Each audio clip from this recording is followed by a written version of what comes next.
everybody. Marty Richards with Greater Richland Tourism here today.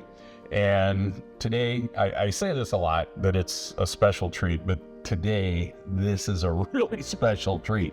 So today we get to introduce to you one of our newest lodging opportunities here in the Greater Richland area. Today, I am with Mary Grell, and Mary is the proprietor and operator of the Mayon House, which is our newest bed and breakfast right here in the middle of Richland Center. Now, for those locals who see this video and they're like, whoa, Mayon House, I have no idea where that is. Remember the old Lewis House on Central Avenue. So Mary has purchased the house, put a little bit of work in, a lot of work, that was sarcasm, has put a lot of work in, and has really got it set up nice and is ready to welcome guests and to enjoy their stay here in the Greater Richland area. So Mary, again, thank you so much for having us in today and being able to chat about your opportunity here.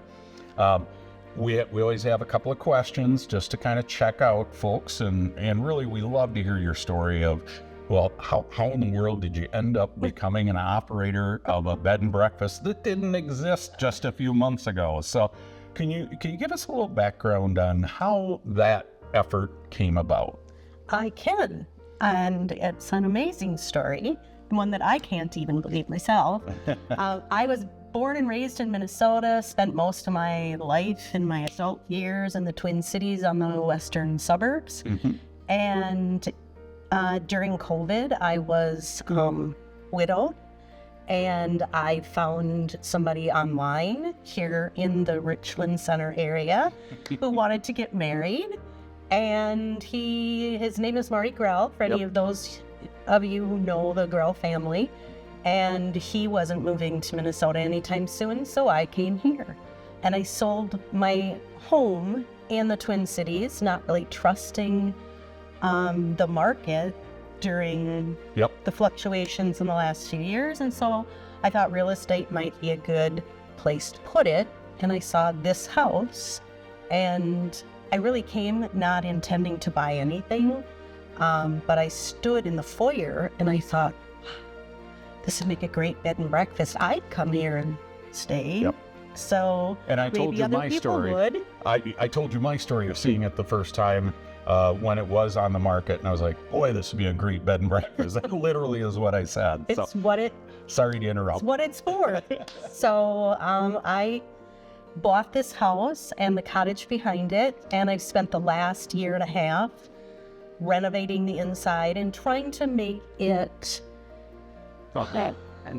new, but with the historic flavor of how the house might have been when it was built, if it was built in 2024. Correct.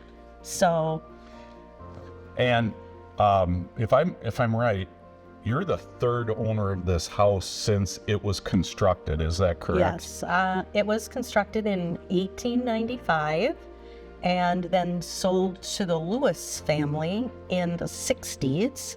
And I bought it from the Lewis family. And the interior of this house is, like, the woodwork is pristine. Yep.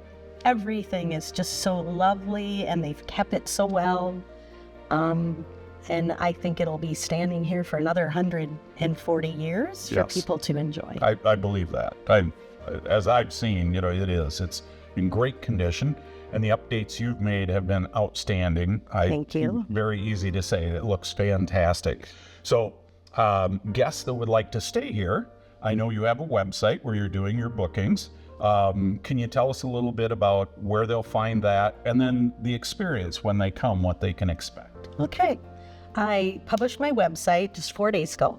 It's called mayonhouse.com, and you will see photos of the 4 rooms that are available right now. There are 3 more that are in process. Mm-hmm. And when you come and stay, you'll just be welcomed in to enjoy this house like it was your own. You can open every closet, you can look through every drawer, you can turn on every light, recognizing that almost every light fixture in this house is from the original construction. Oh my goodness. They are amazing. Everything is just amazing. But you can come in here and feel like you are living in 1895. Yeah.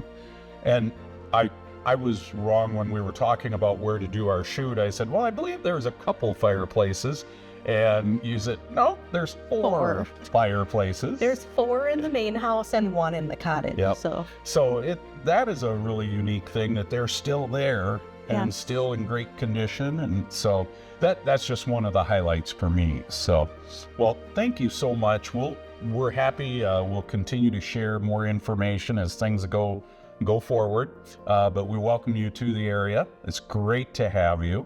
And thanks so much for joining us today. Is there anything I missed that we should share? Well, I would like to point out that in addition to just having overnight guests come and stay and enjoy the house, I'm also offering tours on Saturdays from 1 until 3 for people who've been in the neighborhood, who wonder what the inside of the house looks like, but don't want to spend the money to stay here overnight. Absolutely. But remember us at Thanksgiving and Christmas and weddings and funerals when you have people from out of town and need a place to stay. And also, I hosted my first wedding here Neat. on Wednesday afternoon, and it was easy to accommodate a party of 16 people. It wasn't very big, but we had the whole ceremony here and the meal afterwards, and it was very comfortable. So remember me for your weddings and your baby showers and your wedding showers and grandma's birthday and smaller mom's events. Yes. Any smaller event would be easy to host here. Yes. And then have guests too. So yes, and overnight guests. Yeah, absolutely.